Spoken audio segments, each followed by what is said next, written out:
Assalamualaikum warahmatullahi wabarakatuh. Perkenalkan, nama saya Rifka Nurfadila dengan NIM A421231107. Di sini saya akan menjelaskan materi tentang permasalahan yang ada pada dunia pendidikan.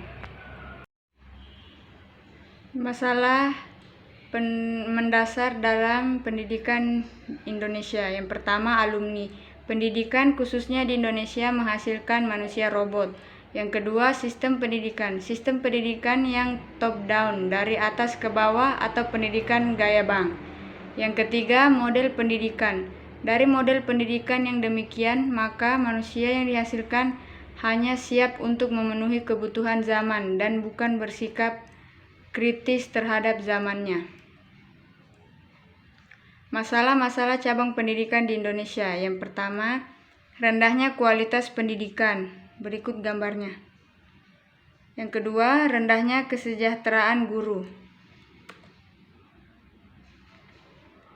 Selanjutnya, masalah-masalah cabang pendidikan di Indonesia.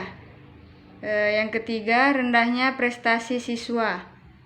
Dan yang keempat, rendahnya relevansi pendidikan dengan kebutuhan. Masalah-masalah cabang pendidikan di Indonesia. Yang kelima, kurangnya pemerataan kesempatan. Data Balbang, Departemen Pendidikan Nasional dan Kedokterat Jenderal Binaban, Departemen Agama tahun 2000 menunjukkan angka partisipasi murni atau APM untuk anak SD pada tahun 1999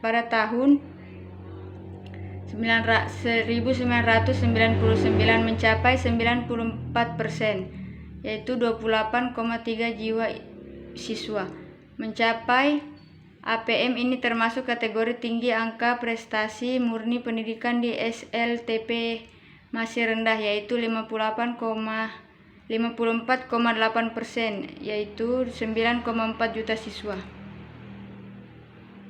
Masalah-masalah cabang pendidikan di Indonesia.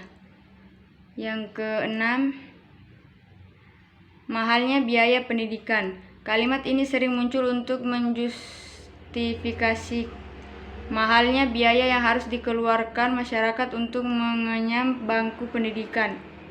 Mahalnya biaya pendidikan dari taman kanak-kanak atau TK hingga perguruan tinggi atau PT membuat masyarakat miskin tidak memiliki pilihan lain kecuali tidak bersekolah.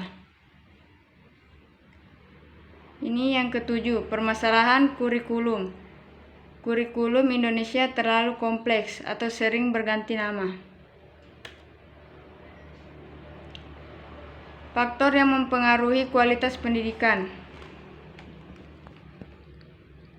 Faktor internal meliputi jajaran dunia pendidikan, baik dari Departemen Pendidikan Nasional, Dinas Pendidikan Daerah, dan juga sekolah yang berada di garis depan. Dalam hal ini, intervensi dari pihak-pihak yang terkait sangatlah dibutuhkan agar pendidikan senantiasa selalu terjaga dengan baik. Faktor eksternal adalah masyarakat pada umumnya, di mana masyarakat merupakan ikon pendidikan dan merupakan tujuan dari adanya pendidikan, yaitu sebagai objek dari pendidikan. Solusi pendidikan di Indonesia. Yang pertama, solusi teknis. Solusi yang menyangkut hal-hal teknis yang berkaitan langsung dengan pendidikan. Pertama, rendahnya kualitas guru. Diberi solusi peningkatan kesejahteraan, juga diberi solusi dengan membiayai guru melanjutkan ke jenjang pendidikan yang lebih tinggi dan memberikan berbagai pelatihan untuk meningkatkan kualitas guru. Yang kedua, rendahnya prestasi siswa.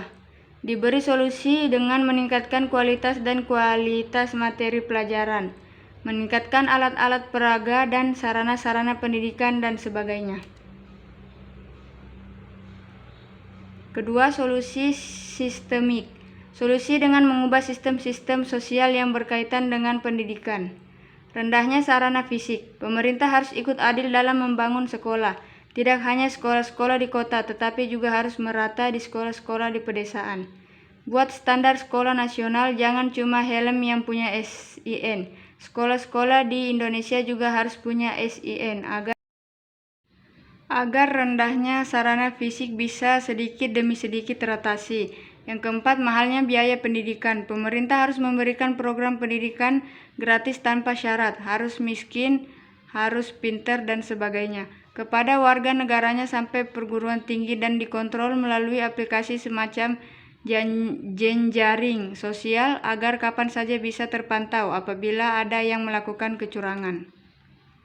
Kesimpulannya, banyak sekali faktor yang menjadikan rendahnya kualitas pendidikan di Indonesia. Faktor-faktor yang bersifat teknis diantaranya adalah rendahnya kualitas guru, rendahnya sarana fisik, mahalnya biaya pendidikan, rendahnya prestasi siswa, rendahnya kesejahteraan guru, rendahnya relevansi pendidikan dengan kebutuhan, kurangnya pemerataan kesempatan pendidikan.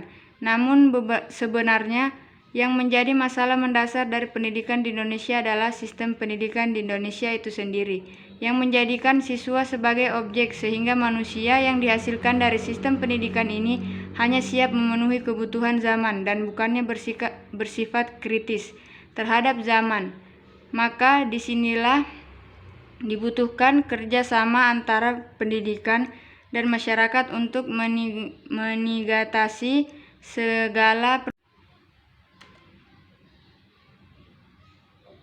Sekian presentasi dari saya akhiri, wabillahi taufiq wal hidayah. Wassalamualaikum warahmatullahi wabarakatuh.